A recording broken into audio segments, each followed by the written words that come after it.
I was 25 years old when my life took a turn I could never have imagined. I came from a modest background, the kind of family where every coin had its purpose and every decision was made with survival in mind. My father was a mechanic, my mother a homemaker, and I grew up watching them work tirelessly to provide for us. When I finished school, I knew that I needed to find work quickly, something steady and respectable that could help me carry some of the burden they had carried for so long. Driving came naturally to me. I had grown up around cars, watching my father fix engines, learning how to handle vehicles as if they were extensions of my own body. It wasn't just a skill, it was the one thing I knew I could do with confidence. That skill, as simple as it seemed, opened a door into a world I had only ever seen from a distance. I was hired as a personal driver for a Saudi sheikh. Even now, when I think back to that moment, I remember the rush of disbelief I felt. I was just a young man with callous hands and simple dreams, and suddenly, I found myself in the service of a man who lived in a universe made of wealth, power, and secrets. The sheikh was unlike anyone I had ever met before. He was a figure who commanded silence the moment he entered a room. Tall, dignified, with eyes that seemed to pierce through layers of pretense. He had a presence that made even the most confident men hesitate.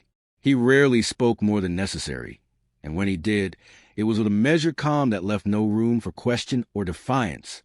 To me, in those first days, he was a man both fascinating and intimidating. Yet he was not cruel. Strict, yes. Every action I took was expected to meet a certain standard. He valued precision, punctuality, and silence. But behind that commanding exterior, I caught glimpses of something else, something softer. He treated his staff fairly, rewarded loyalty, and though he did not waste words, his generosity spoke louder than speeches ever could. A tip slipped quietly into a hand, a gesture of acknowledgement after a long journey, or the way he remembered the names of those who served him. These were the details that made him different from the cold image of power I had once imagined. My life as his driver quickly settled into a rhythm, though it was nothing like the life I had lived before. My days began early, often before the sun had fully risen.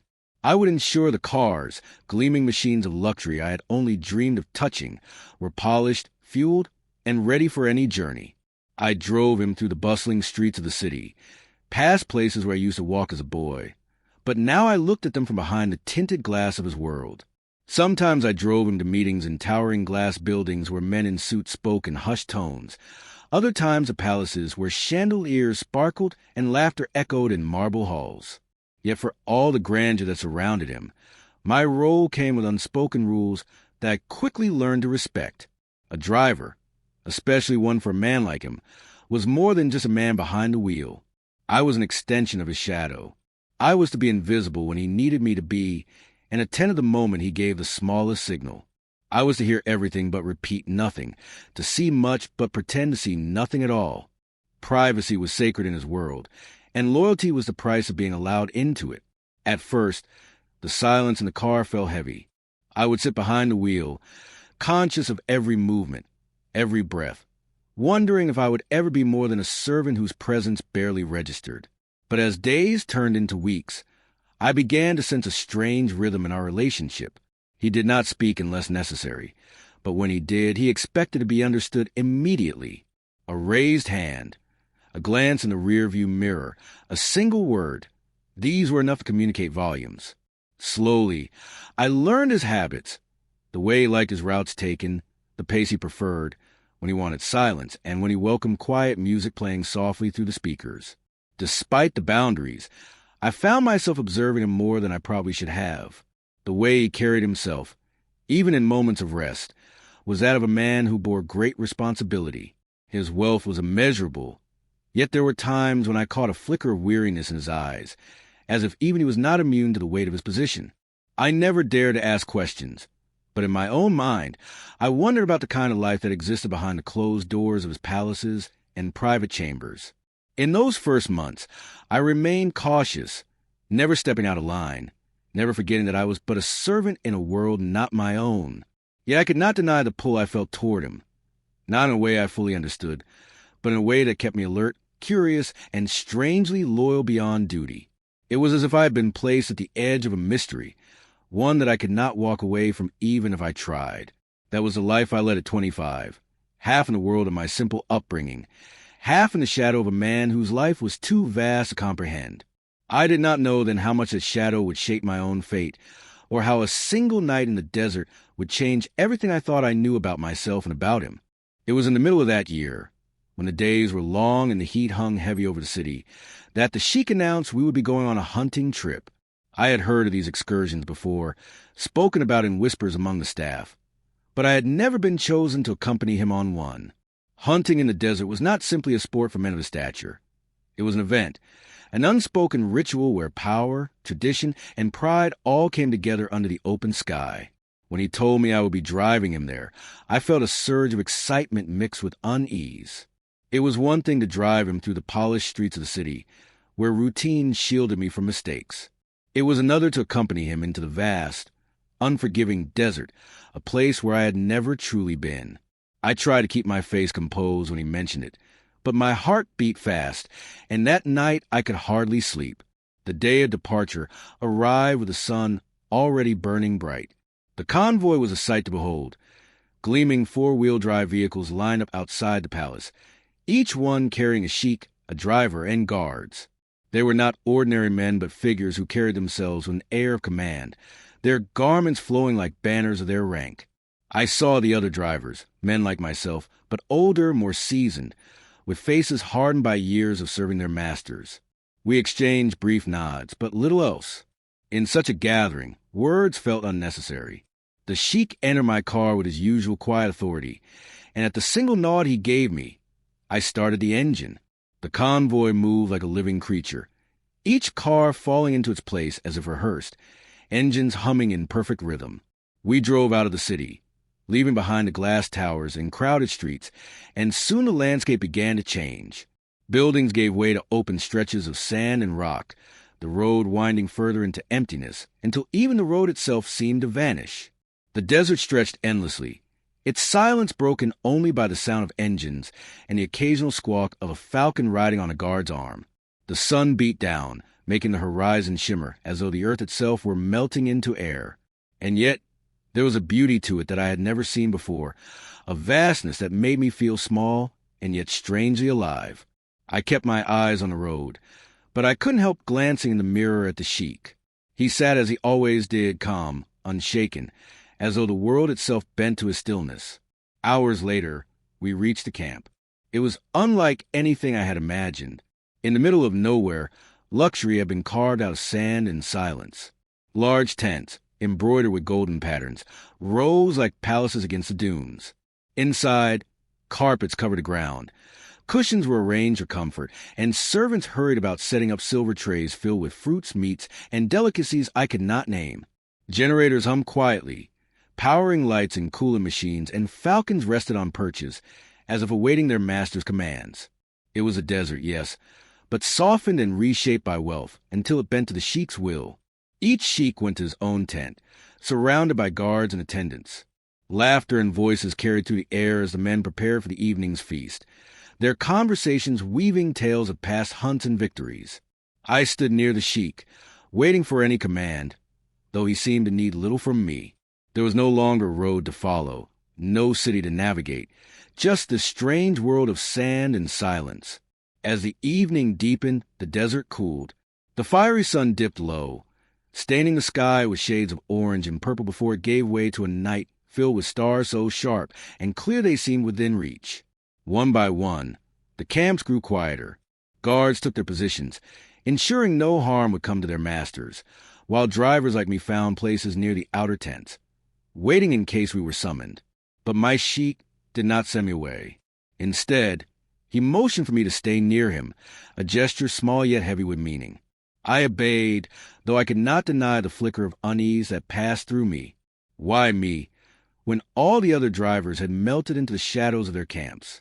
Why was I the one he kept by his side? Inside his tent, the air was scented with incense, the soft glow of lanterns casting shadows across the woven fabric walls. He reclined on cushions, speaking occasionally to a guard, but for the most part, he was silent. I sat at a respectful distance, my hands folded, my eyes lowered whenever his gaze met mine. Yet I could not help the feeling that I had been singled out, not just as his driver, but as something more. The night stretched on, and with it, my restlessness. Outside, the desert whispered with winds that carried the scent of sand and distance. Inside, the Sheikh's presence filled the space with a weight I could neither explain nor escape. I wanted to believe it was nothing, that he simply trusted me more than the others, that my staying was a matter of convenience. But deep inside, a small voice told me that this night would not be like any other, that something was shifting quietly between us. And so I sat there, chosen yet uneasy, as the stars watched silently over the desert, and the boundaries of my life began to blur in ways I could not yet understand. That night, the desert grew colder, and silence wrapped itself around the camp like a heavy blanket. I sat in the Sheikh's tent, my back straight, trying to appear composed though my mind was restless. The guards had drifted outside, leaving me alone with him. He leaned back against his cushions, a lantern casting soft light across his sharp features. For a long time, he said nothing, and I thought perhaps I would be dismissed like the others. But instead, he reached for a decanter on the low table before him, its glass catching the lantern's glow. The liquid inside was dark, amber, and unmistakably alcohol. My heart skipped. I had never been so close to something so forbidden. I had grown up hearing how it was haram, how men lost themselves in it, how it led only to shame. To even touch it felt like stepping into dangerous waters I had no right to enter. The Sheikh poured into 2 small glasses and gestured for me to come closer. My body stiffened, my first instinct to refuse. "My Sheikh," I began softly, but my voice faltered under his gaze. His eyes, usually so distant and commanding, held a strange intensity, almost expectant. He lifted his own glass, raised it slightly toward me, and waited. I hesitated, my hands trembling slightly at my sides. I wanted to say no, to keep the rules I had been taught since childhood, but refusing him felt impossible. I was his driver, his servant, his shadow. What place did I have to deny him? And deeper still, I realized I didn't want to disappoint him. Not after he had chosen me to remain by his side when all the others had gone. Slowly, with the weight of both fear and curiosity pressing down on me, I reached for the glass. The drink burned my throat on the first sip, a fire that startled me, but the Sheikh only smiled faintly, as though amused by my reaction. He drank as though it were nothing more than water. I forced another sip, and then another, until the heat settled into my chest, spreading warmth through my body. At first, nothing much changed. We sat in silence, the desert wind brushing faintly against the walls of the tent. But slowly, the world began to blur at the edges. My tongue grew looser, my limbs heavier, yet strangely lighter at the same time. My heartbeat, which had been fast with nerves, softened into a steady rhythm, as though the drink had drowned my fear beneath its waves. The Sheikh, too, seemed different. His usual reserve melted away bit by bit. He spoke, not in clipped commands or measured words, but in sentences that flowed easily, almost like confessions. He told me of hunts he had gone on as a young man, of the falcons he trained, of the desert he both loved and hated for its endlessness. His voice carried a warmth I had never heard before, as though the silence between us had finally been lifted. I found myself answering, timid at first, then with more courage as the drink loosened my restraint. I told him of my father's small workshop, of my mother's cooking, of the narrow street, where I had grown up playing football with friends until dusk forced us home. He listened, not distracted, not dismissive, but truly listened, his eyes fixed on me in a way that made me feel as though my life, small and ordinary as it was, mattered. The more we spoke, the less I felt like a servant and more like something else. Not as equal, perhaps, but closer than I had ever dared to imagine. My thoughts tangled between loyalty and something more dangerous. His laughter, low, deep, rare, pulled at me in ways I couldn't understand. When his hand brushed against mine as he poured another drink, my breath caught, though I quickly looked away, afraid of what might show on my face. Time lost its shape. The lantern's flame flickered softly, the stars outside blurred together, and my head grew heavy. I knew I was drunk. I had lost count of how many glasses I had swallowed, each one easier than the last. My body felt both anchored and weightless. My senses dulled yet sharpened in strange ways. His voice seemed closer, richer, almost inside me rather than in the room. Confusion stirred inside me. Was I betraying myself by sitting here, drinking what I should never have touched, speaking words I had never dared to share? Or was I simply being drawn into a truth I had always avoided, that I wanted to be closer to him, no matter the cost? Fear and curiosity twisted together in my chest, leaving me unable to pull away, unwilling to stop. At some point, I remember his hand resting on my shoulder, firm yet gentle, steadying me as I swayed. The warmth of his touch cut through the haze like fire through fog. I turned my head, and for a moment our eyes met in silence. His were softer than I had ever seen, stripped of command, stripped of distance. It was as though, for that night, he was not a sheik, and I was not just a driver. We were two men caught in the strange, forbidden pull of the moment. But the drink was stronger than me. My eyelids grew heavy, my words slurred into nonsense, and the room tilted around me. I remember trying to keep my eyes open, to hold on to that moment. But the weight of intoxication was relentless. The last thing I felt was the sheik's hand guiding me down, his voice low and steady, though I could no longer understand his words. Darkness took me, soft and absolute. I do not know what he did, or if he did anything at all. The night swallowed me whole, and in that silence, my world changed in ways I could not yet see. When I woke, it was not the sound of an alarm or the rumble of an engine, but to the quiet breath of the desert. The tent around me glowed faintly with the pale light of dawn filtering through the fabric walls. For a moment, I didn't know where I was. My head ached, my mouth was dry, and my body felt heavy, as though the night had stolen all strength from my limbs. Slowly, memories pushed their way back. Glasses of burning liquid, laughter that felt strange and liberating, the sheik's voice closer than it had ever been. Then darkness. I sat up too quickly, and the world swayed. My heart pounded with a rush of panic. What had I done? What had he done? I looked down at myself, searching for some sign, anything to tell me whether I had dishonored myself in the drunken fog of the night. My clothes were intact, my body untouched. And yet, the not knowing gnawed at me worse than any clear truth could have.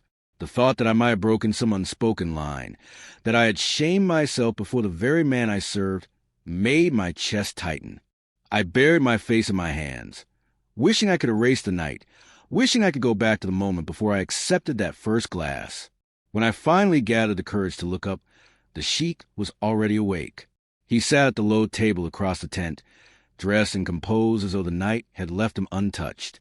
He was sipping coffee, steam curling up from the small cup, his face unreadable in the soft morning light. I froze, unsure whether to speak, whether to apologize, whether to pretend nothing had happened. But before I could stumble over words, he looked at me. His eyes met mine for a long moment, calm, steady, with something beneath them I couldn't name. Then, without a word, he gestured toward the tray, where another cup of coffee waited for me. The gesture disarmed me. I had braced myself for coldness, for disappointment, perhaps even dismissal. Instead, he treated me as though the night had been nothing unusual, as though my drunken collapse had been an inconvenience so small it wasn't worth mentioning. I rose on unsteady legs, bowed slightly, and took the cup. My hand shook as I lifted it, and I prayed he wouldn't notice. We drank in silence. The bitter taste grounded me, the warmth steadying my unsettled body. He spoke only once, asking if I felt better. His voice was not sharp, not mocking, but softened, almost gentle. I nodded quickly, muttering a thank you, though shame still burned in my chest. But even as he returned to his calm composure, I couldn't shake the sense that something unspoken hung between us. He had chosen me to stay, poured the drinks with his own hand, listened to me with an attentiveness I had never known from him. None of it fit within the strict lines of master and servant. And yet, by morning, those lines seemed to have been drawn again, neat and unbroken, at least on the surface. We broke camp soon after. Guards moved with precision, folding tents, loading equipment, preparing the convoy. The desert morning was cold, the sand hard beneath our feet, and the sun crept slowly up as though it too was reluctant to begin the day. I busied myself with the vehicle, checking everything twice, grateful for the distraction. When the Sheikh approached, I opened the door for him with my usual formality, though my heart raced as if it were the first time I had ever done it. The return journey was heavy with silence. The cars moved across the dunes in a slow procession, engines growling against the endless emptiness. I kept my eyes on the road, my hand steady on the wheel, but my thoughts were in chaos. Every glance at the rear-view mirror sent a rush of nerves through me. He sat there, as composed as ever, but every now and then I caught him watching me. Not long enough to call it stare, but long enough that I felt it. His gaze was different, softer, carrying something that made my chest tighten with questions I couldn't ask. Did he remember the words I had spilled in my drunken haze? Did he remember the way I had swayed under his hand? Had he done nothing or everything? I tortured myself with possibilities, but his silence gave me no answers. Hours stretched on. The desert gave way to the outskirts of the city, the towers of glass and steel rising once again on the horizon. By the time we reached the palace, the rhythm of routine had returned. Guards at their posts, attendants rushing forward, the gates closing behind us as though nothing unusual had ever happened. And yet, as he stepped out of the car, he paused. He turned back to me, his eyes meeting mine for a brief moment that felt longer than it was. No words were spoken, no gestures made. But in that single look, I knew something had shifted. I wasn't just his driver anymore. He had seen me, chosen me, even if neither of us could yet admit what that meant. That morning in the desert, with its silence and unanswered questions, planted a seed. I didn't know how it would grow or what it would cost me, but I felt it all the same. The line between duty and something deeper had blurred, and neither of us could pretend it hadn't. In the weeks that followed the hunting trip, life seemed to return to its familiar rhythm, and yet, for me, nothing felt the same. The palace gate still opened at dawn, the cars still gleamed under the sun, and the Sheikh still carried himself with the same measured grace he always had. But beneath that surface, I sensed a subtle change, something in the way he looked at me, in the way he called my name with just a hint more softness than before. At first, I thought I was imagining it. I told myself I was reading too much into his gestures, desperate to find meaning where there was none. And yet, small things added up. He began entrusting me with tasks he had never given me before. Instead of simply driving him to his destinations, he asked me to wait inside the rooms where meetings were held, or to accompany him on visits where I once would have stayed outside. When packages needed to be delivered discreetly, he placed them in my care. When decisions had to be carried out quietly, it was me summoned instead of one of his older, more experienced staff. With each new responsibility, my chest swelled with both pride and unease. Pride, because I was being noticed, trusted, chosen. Unease, because I knew trust from a man like him was never casual. It came with weight, with expectation, with invisible lines I dared not cross. And yet, I found myself drawn further in, not just by duty, but by something deeper. He spoke to me now in ways he never had before. Not always much, never without reason, but enough that I felt the difference. One evening, after a long drive back from the outskirts of the city, he told me to park the car and walk with him into the gardens of the palace. I followed, unsure, until we came to a quiet fountain where the stars above were mirrored in the water. "Do you know," he said, his voice low, "that I used to sit here as a boy?"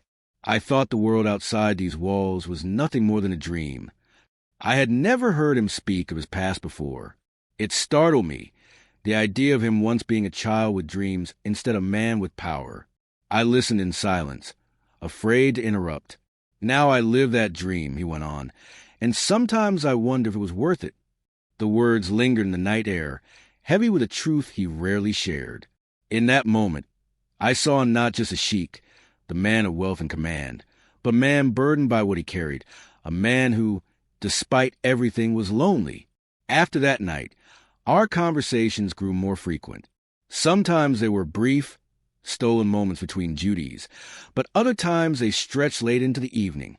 He would call me into his study after a long day, and instead of sending me away once the work was done, he would pour us both tea and ask about my life. He wanted to know about the street I grew up on, the games I played as a boy, the friends I had left behind. He listened with an attentiveness that made my stories feel important, even though I knew they were small compared to the weight of his world. And then there were the nights in the desert, not on hunting trips this time, but on short journeys he took when he wished to escape the city. He would take only a handful of people with him, and always me. I drove him across miles of sand until the lights of the city vanished behind us, until there was nothing but stars above and dunes rolling endlessly into the horizon. Those nights became etched into my memory. After the tents were set up and the others had gone to sleep, he would often call me to sit with him outside. We would recline on carpets laid out on the sand, the cool night air brushing against us, and look up at the sky.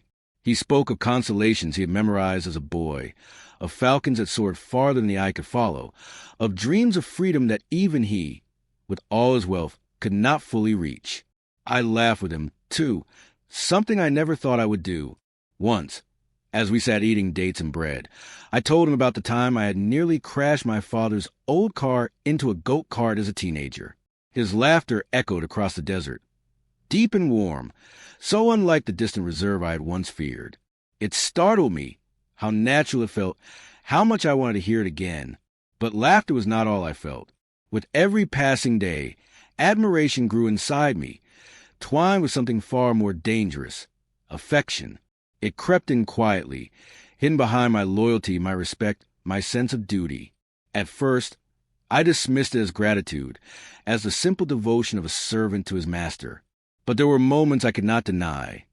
When his hand brushed mine as he passed me a cup, when his gaze lingered a second longer than it should have, when his silence felt more intimate than words. In those moments, my heart betrayed me. I fought against it, of course. I told myself it was wrong, impossible, forbidden. I reminded myself of the boundaries between us, of the gulf of rank and power that separated his world from mine. But feelings are stubborn things. They do not listen to reason, and the more I tried to push them away, the more they rooted themselves inside me. And I think, though I dare not believe it fully, that he felt something too, not spoken, never admitted, but present in the way he looked at me when he thought I wasn't aware, in the quiet questions he asked when the night grew too still, in the way he trusted me with pieces of himself that no one else was allowed to see. Weeks slipped into months, and our bond deepened in ways words could not capture. I was still his driver, still his servant, but at the same time, I was something else. Not his equal, not his friend perhaps, but closer than either of those titles allowed. We live in a world of unspoken truths, a space where duty and affection existed side by side, fragile and dangerous. And though nothing was declared, nothing confessed, I knew that something deeper was forming between us, something that would one day demand to be faced. For weeks, I carried the weight of my feelings in silence, burying them beneath duty and restraint. Every glance, every moment shared under the desert sky only deepened the quiet ache in my chest. I told myself it was enough to serve him, to be trusted by him, to exist in the circle of his life where few were allowed. And yet, some part of me longed for more, for a closeness I dared not name. The night of confession came unexpectedly. We had returned late from a gathering in the city, the kind filled with dignitaries and foreign guests. The Sheikh had carried himself with the usual poise, commanding the room without effort, his words measured and precise. I had waited by the car, watching from a distance as I always did, invisible and yet always near. But as we drove back to the palace in silence, I could feel something unsettled in him. His gaze lingered on the road ahead, his hands tight on the armrest, his breath heavier than usual. When we arrived, instead of dismissing me, he asked softly, "Walk with me." I followed him into the gardens, the same gardens where he had once told me of his childhood. The night was quiet, save for the rustle of palm leaves and the distant sound of water trickling from the fountains. The stars above were scattered like shards of glass, bright and endless. He stopped near a cluster of date trees, his back to me at first, his silence stretching long enough that my pulse began to quicken. Finally, he turned, and there was no shield in his eyes, no mask of command, only a rawness that startled me. "You must know," he began, his voice low, almost hesitant, "that I do not let people close easily. Not my advisors, not even my family." He paused, searching my face as if for permission to continue. But you have been different. From the first moment I saw you, there was a pull. I told myself it was nothing, just curiosity, but it has not left me. If anything, it has grown stronger. My breath caught. I had imagined words like these, dreamed of them in the privacy of my heart, but hearing them aloud felt unreal. My throat tightened, torn between fear and relief. I should not say this, he went on, his jaw tense, but I cannot keep it inside any longer. You are not just a driver to me. You are more. For a moment, the world seemed to still. The air between us felt charged, trembling with the weight of his admission. I swallowed hard, my hand shaking slightly at my sides. Sheikh. The title slipped from me automatically, a barrier between us. But then I stopped myself, forced my voice to steady. I have tried to deny it, too, to convince myself that what I feel is nothing but respect, loyalty. But every day it has grown. I admire you, not for your power, not for what the world sees, but for the man you are when no one else is watching. And somewhere along the way, my voice faltered, but I pushed through. My heart leaned toward you. His eyes softened, and I saw something flicker in them. Hope, fear, longing. We stood there, the truth laid bare between us, yet heavy with unspoken consequences. Duty pressed down on us like an invisible hand. I thought of the palace walls, of the watchful eyes of servants and guards, of the rigid lines of society that would never allow such a bond. I thought of the dangers, of what would be lost if anyone ever knew. He must have thought the same, for his next words were thick with conflict. This what we feel, it is dangerous. You know what they would say. You know what they would do. To me, perhaps less, but to you, his voice tightened, a shadow of fear crossing it. I know, I whispered. I have thought of nothing else. Silence fell again, broken only by the sigh of the wind. I could feel my chest tightening with the weight of it all. The impossible choice between what was safe and what was true. At last, he stepped closer, his gaze never leaving mine. And yet, he murmured, I cannot turn away. Not anymore. Something inside me broke then. The dam of restraint, of silence, of fear. I stepped forward too, the distance between us shrinking until I could feel the warmth of him. My heart raced, as if it might tear itself free from my chest. We don't have to name it, I said, my voice trembling but certain. We don't have to shout it to the world. Let it be ours, quiet, unspoken, but real. For a heartbeat, he studied me, as if weighing the cost. And then, slowly, deliberately, he lifted his hand and touched mine. His fingers curled around my own, firm and steady, as though anchoring us both. It was the simplest of gestures, but it carried the weight of everything we could not say. In that touch, there was a promise, not of a future free of shadows, not a love blessed by society, but a companionship in a loneliness, of trust in a world of masks, of two hearts daring to lean toward one another despite the risk. The stars shone above us, silent witnesses to our confession. And for the first time since I had stepped into his life, I felt not just a servant or a companion, but something more, chosen, seen, cherished. We stood there hand in hand, no titles, no barriers, only two souls acknowledging what had long been growing between them. And though the world beyond those gardens might never understand, in that moment, it no longer mattered, because he had spoken and I had answered, because in the quiet bond we had chosen, we had found not just trust, but love. Life changed in quiet ways after that night in the garden. No announcement, no sudden shift that others could notice. But inside me, everything was different. I was no longer just his driver. I became his confidant, his shadow not only in duty but in trust. When he needed silence, I gave it. When he needed truth, I offered it. And when he needed simply a presence, I was there. Travel took us often across the country. Desert highways stretching endlessly under a burning sun, narrow city streets alive with noise, hidden mountain roads that few had ever driven. I sat behind the wheel, as always, but now there was a warmth between us, an unspoken tether that made the long journeys feel less like work and more like shared adventure. Sometimes he would lean back in the seat and close his eyes, knowing he could rest because I was there to watch the road, to protect him in ways even his guards could not. At night, in the stillness of hotels or desert camps. He would speak to me in the same quiet tone he had used in the gardens. He told me of his father's expectations, of the burdens of leadership, of how trust was a currency rarer than gold. He confessed fears he had never shared with another soul, and I listened not as a servant, but as someone chosen. In return, he asked of me not my service, but my truth. For the first time in my life, I found someone who wanted to know who I really was beyond my uniform, beyond my position. I told him of my family, of the nights I had dreamed of escape, of the loneliness that had often pressed against me like the desert's weight. And he listened, truly listened, as if my words were as important as his own. There were moments, too, when we said nothing at all, when silence stretched between us. But it was not the silence of duty. It was a silence of comfort, of knowing no words were needed. I would drive, he would watch the horizon, and in that quiet we existed as equals. It was a fragile happiness, yes, one that lived in the spaces between duty and desire, in the shadows where society's gaze could not follow. But it was real, and sometimes real is enough. I began to notice the small changes in him as well. The sharp edge in his voice softened when he spoke to me. The weight in his shoulders seemed lighter after our talks. He smiled more often, not the practiced smile of a sheikh addressing his people, but a private one, reserved only for me.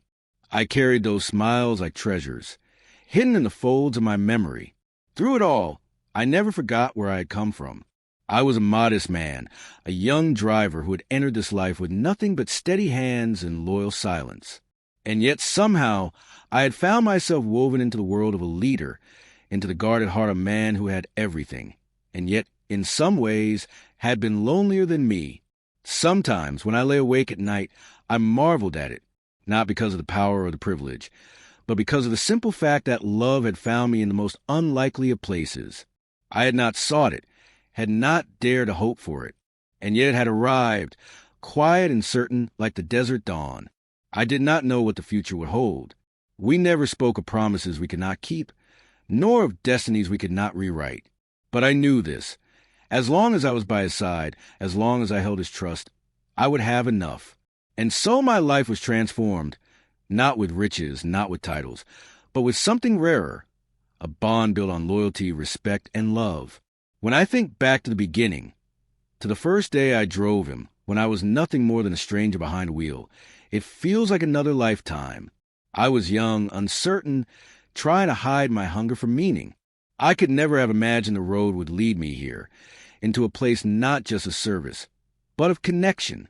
That night in the desert changed my fate forever, not because of what happened, but because it opened a path to a love I never thought possible.